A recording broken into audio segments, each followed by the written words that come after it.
Welcome to Success in Motion. Join us as we dive deep with top leaders, entrepreneurs, and professionals, uncovering strategies to grow, scale, and succeed.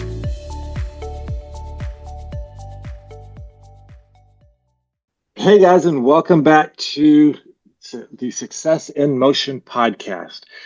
Here today, I am Michael Bishop, your host, and we have our guest, John Wijtenburg. He is an experienced hotel investor turned asset manager and consultant. He's got a pretty cool history of being in the real estate space, and I look forward to hearing about it. John? Hey, thanks for having me, Michael. So I got into the business back in 2012 in the hotel side. I was previously an economist at Fannie Mae, and then got picked up as a acquisitions guy, moved on to asset management, raising capital, business structure, and all of those things. And in 2020, that whole world collapsed on the hotel side, and I joined up with a buddy who was building a hotel business, a portfolio of extended stay hotels. And so joined him. We built that to 8 properties, sold out of that last year, and then moved into the consulting side of things, where I do primarily asset management as well as helping experienced real estate entrepreneurs set their business up for growth. That sounds pretty cool. What drove you towards the consulting side? So I got to a point where I started seeing a lot of the same challenges throughout portfolios and businesses, investment management businesses. Whether it was a $50 million portfolio, $500 million portfolio, or $1 billion plus, I saw the same issues with growth. There was no shortage of advice or consultancy or coaching out there to help people get into the business, teach them how to raise capital, teach them how to find deals. But what I noticed is that there's a huge shortage of real estate specific advice on how to grow a platform, how to grow an investment platform. And so what happens is a lot of people who have, built a portfolio of, call it 3 to 8 assets, depending on the operational intensity, they just get stuck being the bottleneck of the business, and they become the ceiling of their business. All the decisions run through them. They don't have the systems in place to grow. And so I recognize that this is a tremendous opportunity to take all of the things that I've learned in building businesses using EOS, 40X, OKRs, and many others to build culture, build systems, all these things to make a terrific growth platform for real estate entrepreneurs across the spectrum. Yeah, that sounds great. You're spot on about the gurus, right? The gurus are out there to get you started. Some of the things that they say are good, and some of it is old information. Some of it just is wacky information that doesn't make sense anymore, or never made sense. But there's always somebody out there who wants to help you get started. But once you get started and you reach a certain level, it's hard to find that person who can take you to the next level. So I think you're spot on right there. There's a huge opportunity to help people in the real estate industry take it to that next level. Now, when you say take it to the next level, what size businesses are you typically working with? Yeah, so it really depends. It's less a matter of the portfolio value and more about the stress on the system.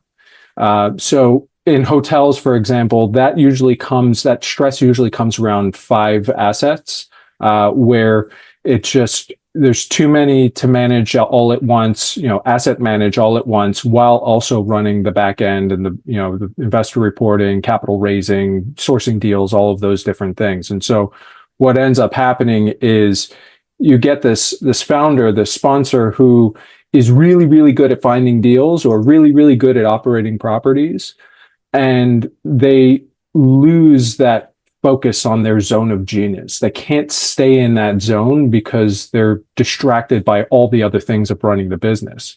And what they end up doing in many cases is they end up hiring people to take on the things that they love, because they think, God, there's no conceivable way that someone would love accounting this much or someone would love operations this much, right? And so they think that it's kind of a disservice to their team to give them that work. And so the founder ends up with a portfolio of work they hate and end up with a business that they hate working for, instead of pursuing the freedom that they got into this business to begin with. And so it's very critical then to realize, like, look, there are people who love this work. You just have to find them. And then you keep all of the things that you love. You build the system and the business in a way that keeps you engaged as a founder and elevates you to a point of a visionary who's directing the investment portfolio, who's directing the capital relationships, and all of those things that make you a great founder and a great sponsor to begin with. Yeah, as an entrepreneur myself, I struggled with that very concept until I found the book Who Not How, which really talks about what you're talking about, right? There are people out there who absolutely love doing the thing that you hate about your job. And so why do we as entrepreneurs feel like we have to be the one doing that terrible task when it's somebody else's dream job? And Right. so once we realize that there's somebody out there who is going to enjoy it better, who's going to do it better, and just give all around better results than you can give at that task because you hate it. Once you get past that threshold, you're able to open a whole new world of opportunity for yourself because you're not being held back by doing things that you're not good at or that you don't enjoy doing. You can go focus your attention where it matters most and let somebody else take care of those things. Yes, you have to pay them, but that paying them frees up your time to go and do bigger and better things, which is going to pay for itself 10 times over. Well, and the amazing thing with the way the world works now, it's not like it was even 10 years ago. I mean, you can pay people in fractional roles, you can find people overseas. I mean, the world has kind of opened up and flattened in so many ways, especially for this like back office information work.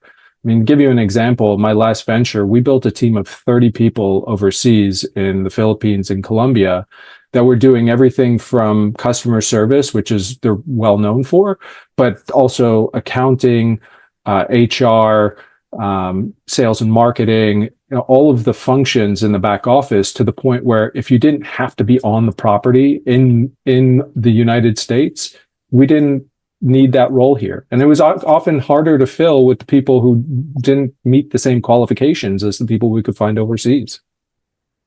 Yeah, it is amazing the quality of work you can find overseas.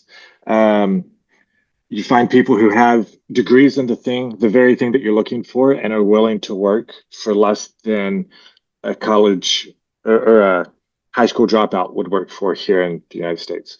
And when I first started getting introduced to those remote workers, I thought we were taking advantage of people. And I was like, okay, how can I justify paying them less than $10 an hour to do this job that would cost me more than $20 an hour to do here? And it really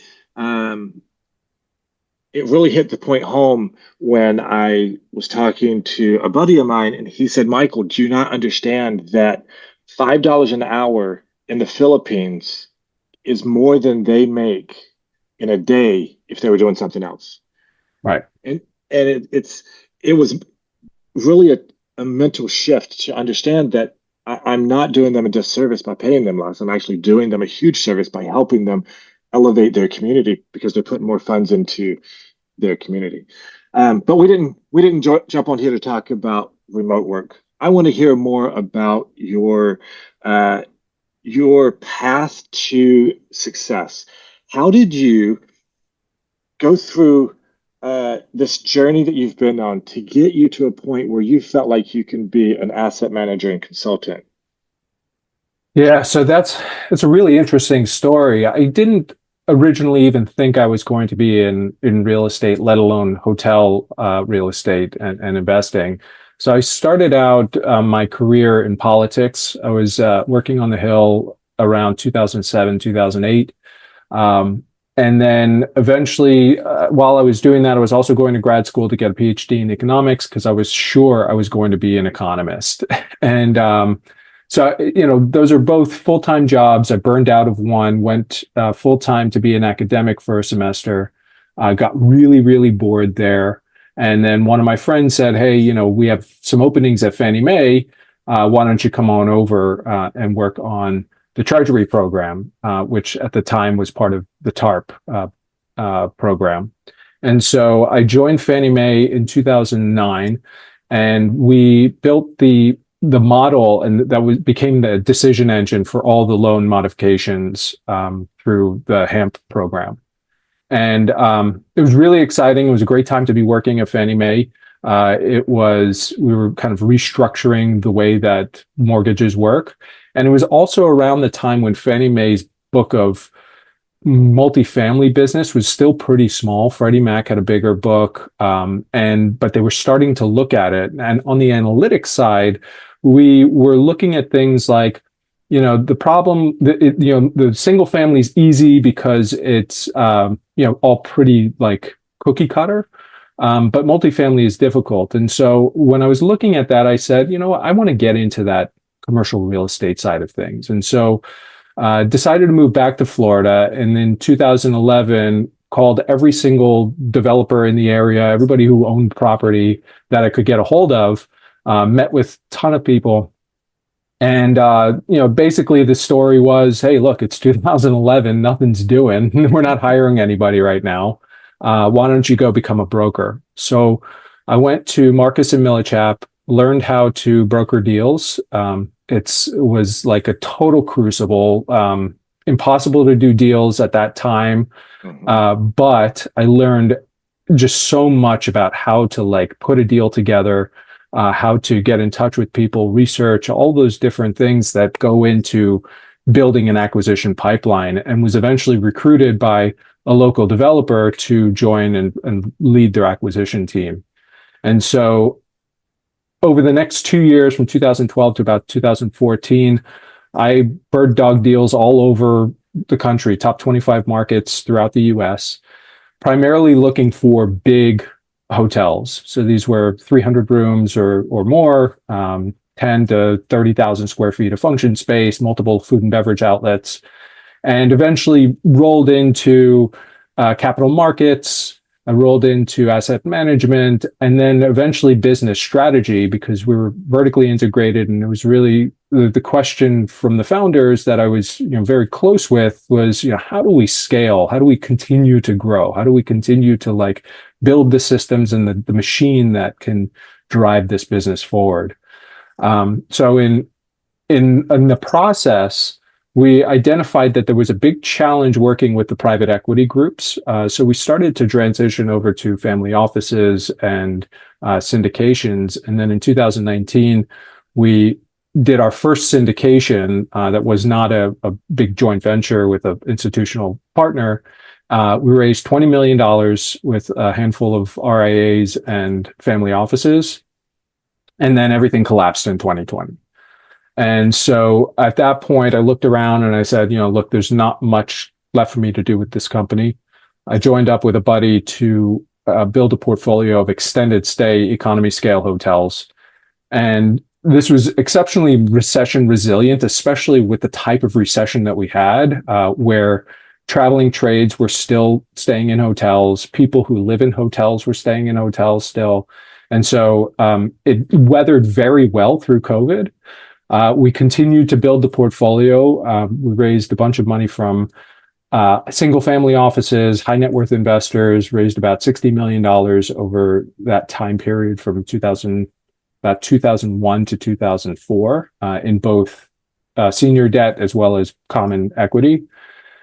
And then at the beginning of 2024, I built a team, and it was all kind of running itself. And so I decided to exit that business and really focus on where my passion is and get back to big hotels, lifestyle, luxury, upscale properties with multiple food and beverage outlets. And in doing so, on the asset management side, I started to recognize the same problems I had in previous ventures of structure and growth were the same and very present in even the biggest family offices of billions of dollars of of real estate.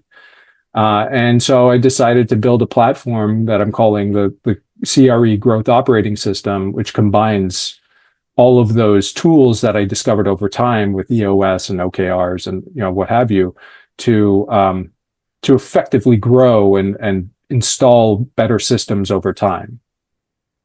That's really cool. What sets your system apart from those other systems that you mentioned? So I think it's not so much that it's inherently different. It's just it picks the best pieces from each one.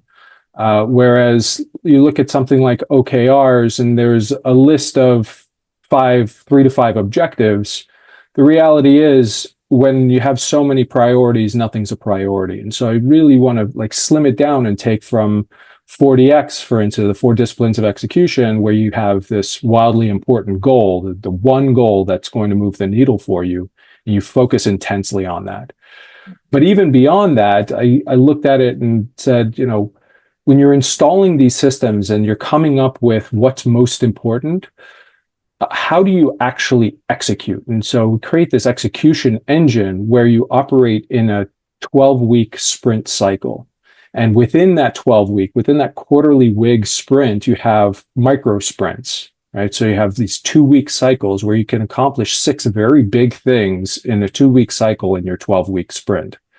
And so in that way, you're creating this cadence of accountability and this self-selection where people buy in more readily and kind of move the process forward in a way that just doesn't happen when you're assigning work all the time.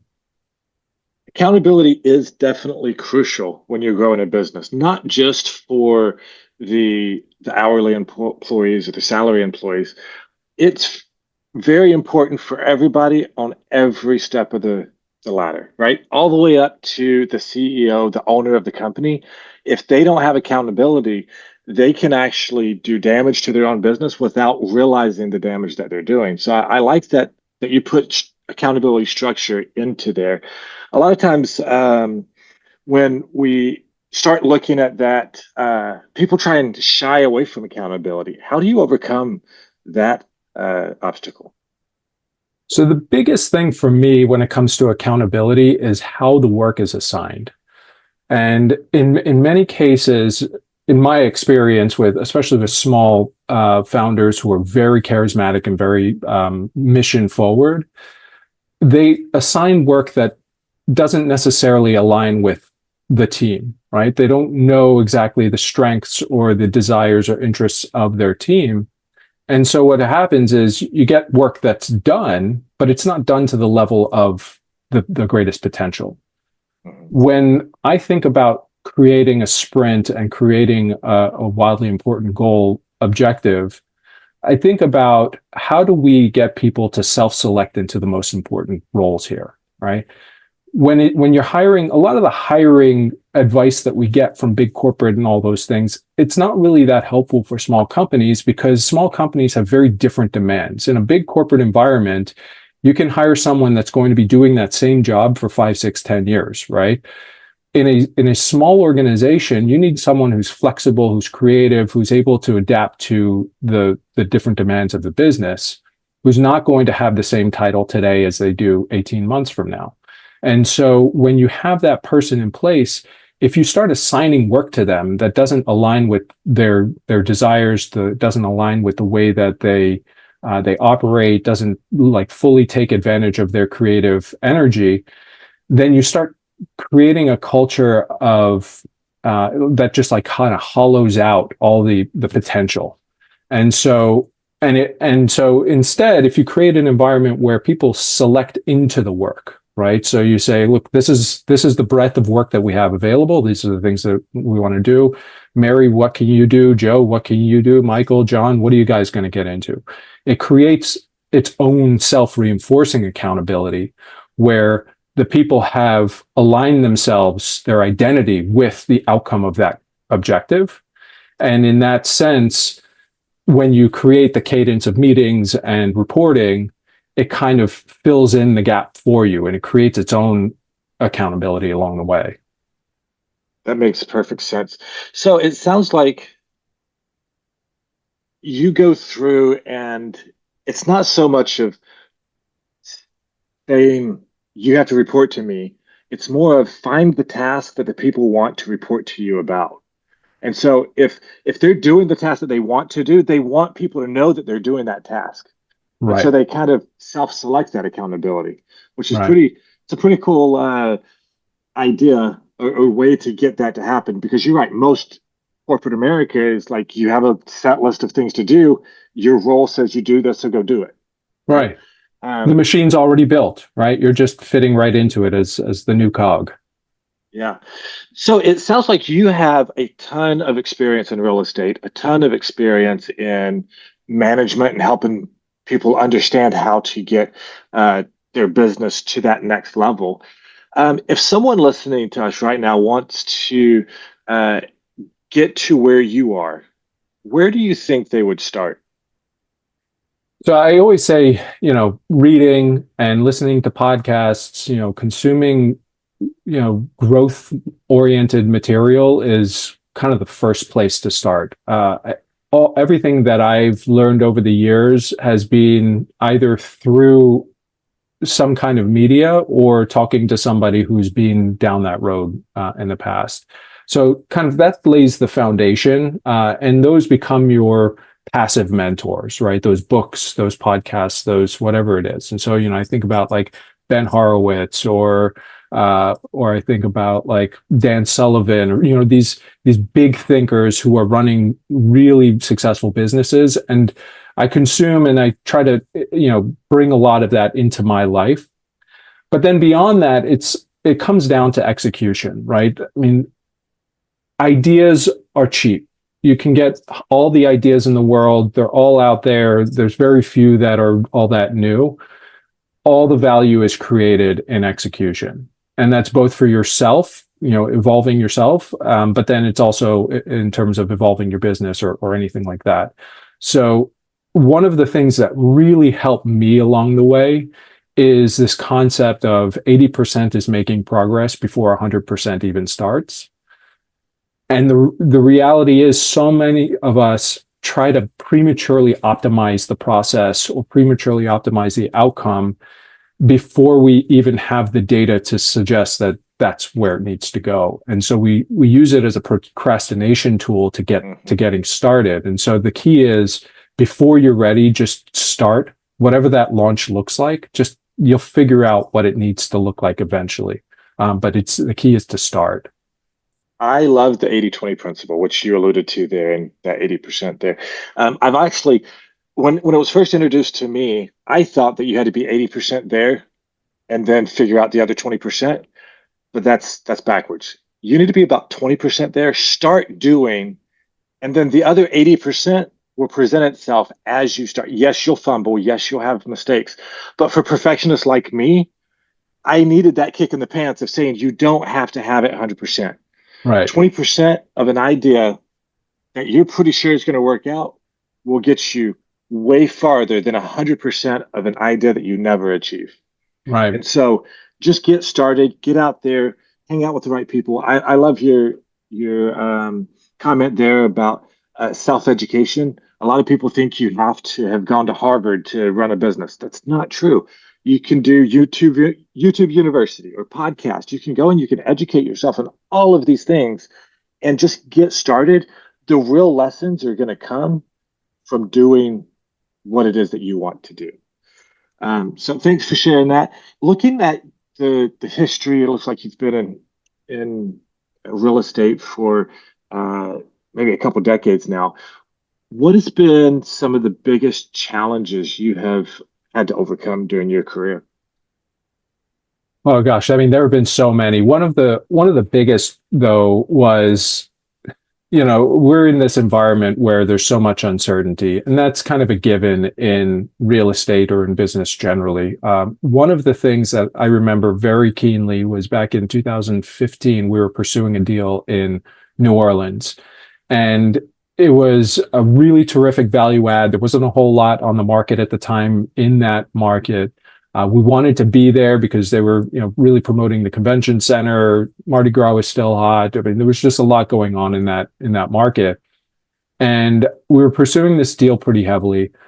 We had an equity investor behind us. We had everything kind of all teed up. And then there was a bidding war. And it was an off-market deal, but still the sponsor that was in there before decided to come back and finally had the money to close the deal. And we got to within $500,000 of winning the deal. And then our partner said, pencils down, we're not going to be able to make it work. And so when we looked deeper into the investment model, it showed that the LIBOR rate, so the base rate for the loan was going from nominal 0 to 1%, whatever it was at the time, up to 5% within the next 2 years. Oof. And it completely killed the deal. I mean, $500,000 at that level of like a $25 million deal isn't that big of a deal. But when you have interest rates going from 1% to 5%, it creates a big problem, especially on floating rate debt. And so what that taught me is you have to have conviction around your numbers, right? I mean, and when you do, you have to measure that according to what the reality looks like. We didn't hit that 5% mark until a few years ago, right? I mean, we went close to it in 2019, and then it dropped again in 2020, and then we got back up to that point in 2023.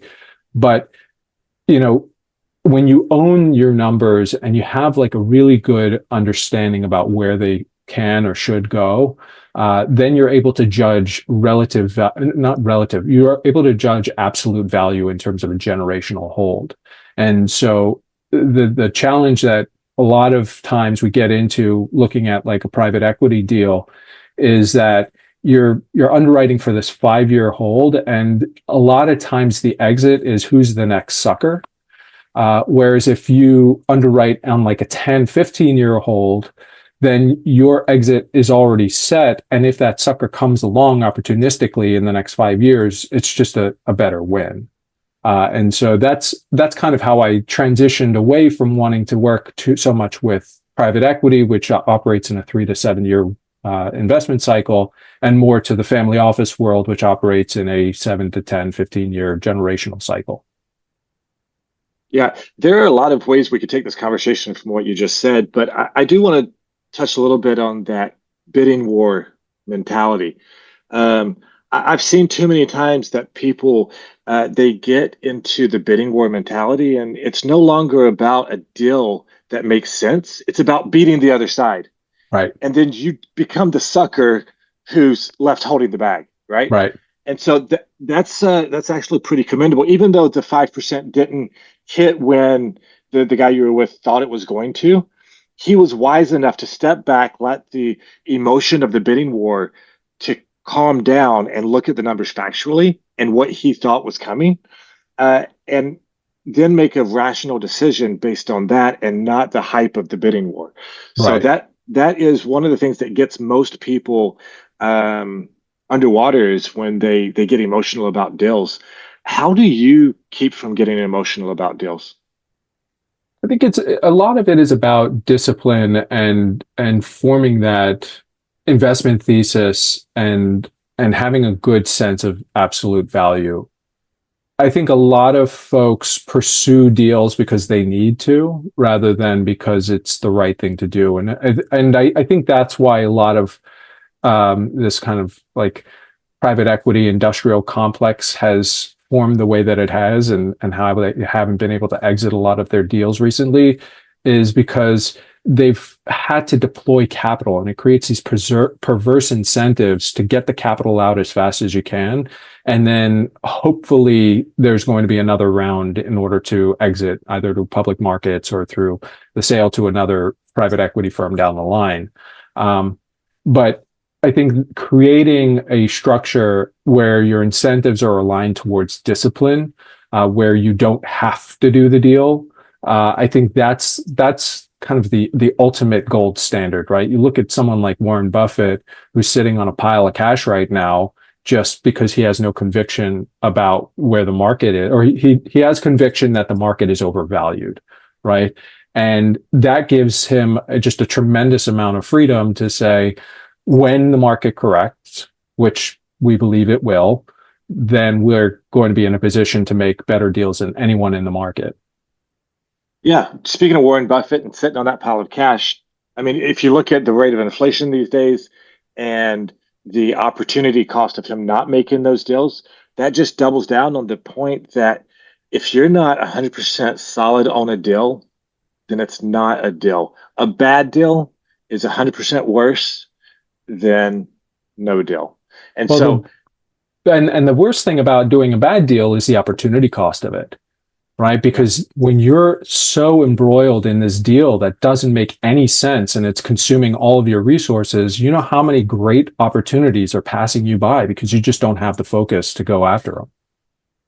yeah, or not just the focus, but the freedom because you're tied Right. up financially and physically in this deal that you're trying to figure out how to make it profitable when it wasn't profitable from day one. Right. And so, yeah, definitely pull the emotion out of what you're doing, especially in real estate, and then look at things logically and move forward. Thanks for sharing those challenges.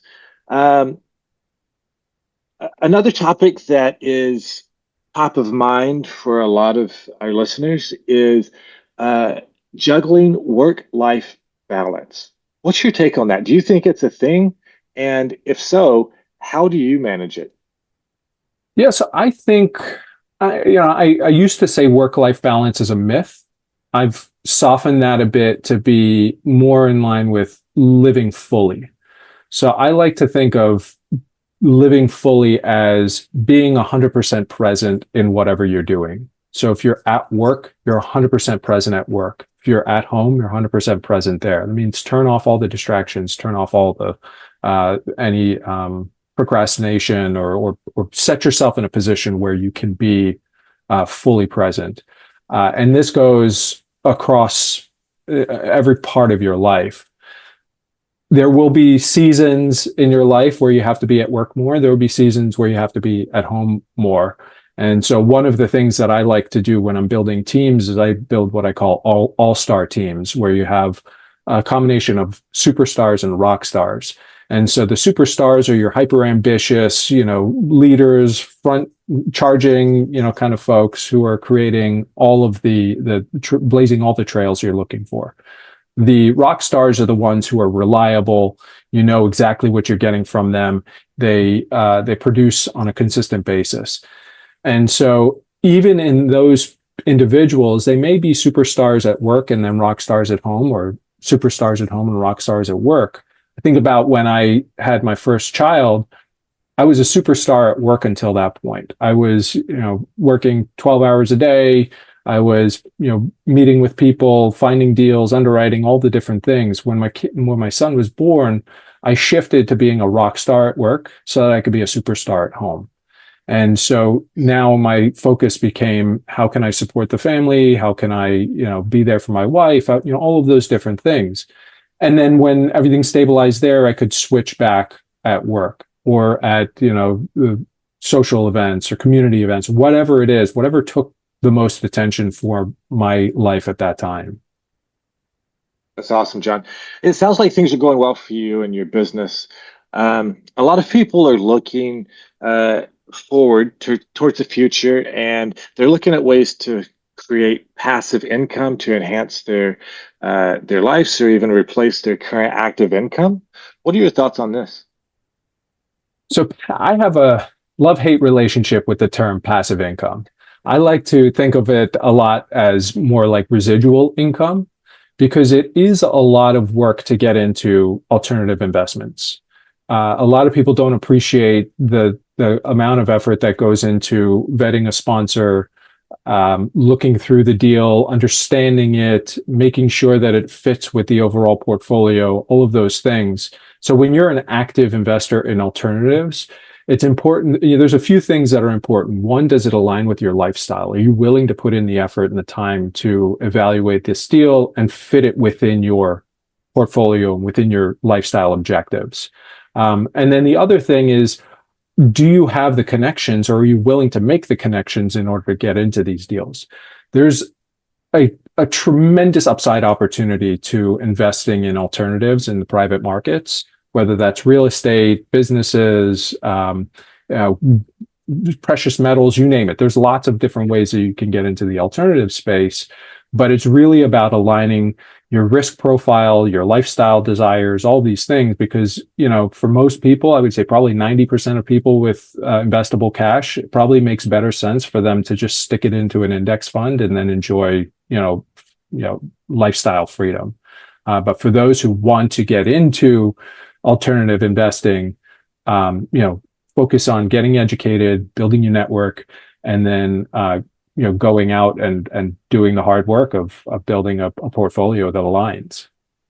Yes, it is very, very important that if you are going to look at passive investing, or as you properly named it, residual investing, you have to look at what is your tolerance for risk, what is your tolerance for the active nature of that passive investing.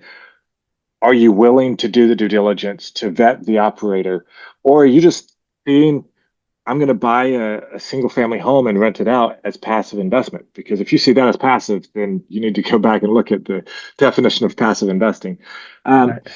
Well, John, as we're wrapping up our interview today, what exciting plans do you have or initiatives that you have going on over the next 6 to 12 months? Sure. Yeah. So I'm in the process now of launching my CRE growth operating system course and platform. So that looks like, I call it the Sponsors Forge, which is your loading phase where you build all the instrumentation and build out what your business will look like and stabilize for growth. And then once you've gone through the Sponsors Forge, we move into the Deal Foundry, which is more of a community of like-minded real estate investors and entrepreneurs who have been through and identify and recognize the importance of having those scaling structures in place so that they can continue to grow and lean on each other. So that's a program that I'm launching now, and very excited to have, especially experienced sponsors who have hit that ceiling, join in and help, get past those issues. That's awesome. That sounds like you have your hands full with that, and it's going to be a really big lift to get that where you want it to be. But once you get it, you're going to provide such value to the community of real estate investors that everybody's going to be thinking, where have you been my entire career?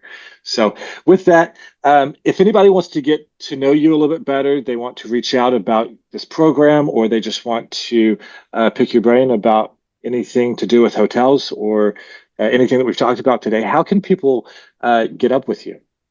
Yeah, the best place to reach me is on LinkedIn. My last name is pretty unique. I don't think you'll find too many Wijtenburgs out there. So just search me up there, send a connection request. I also have my contact information in my profile, so you can reach out to me via email or phone call there as well. Yeah, and that last name is German, you told me. Sorry, Dutch. Dutch, yeah. It's Dutch. So there is a J in there. Do you want to spell that for us? Sure. Sure. It's Wijtenburg. Perfect.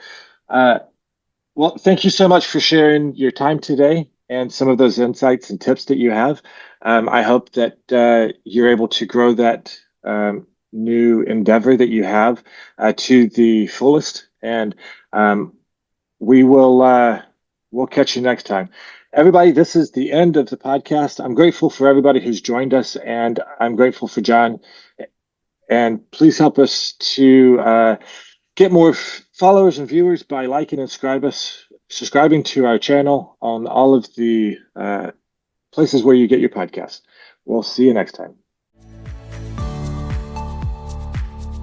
Thanks for tuning into Success in Motion. Want to share your story? Visit successinmotionpodcast.com/guest to apply and be featured on the show.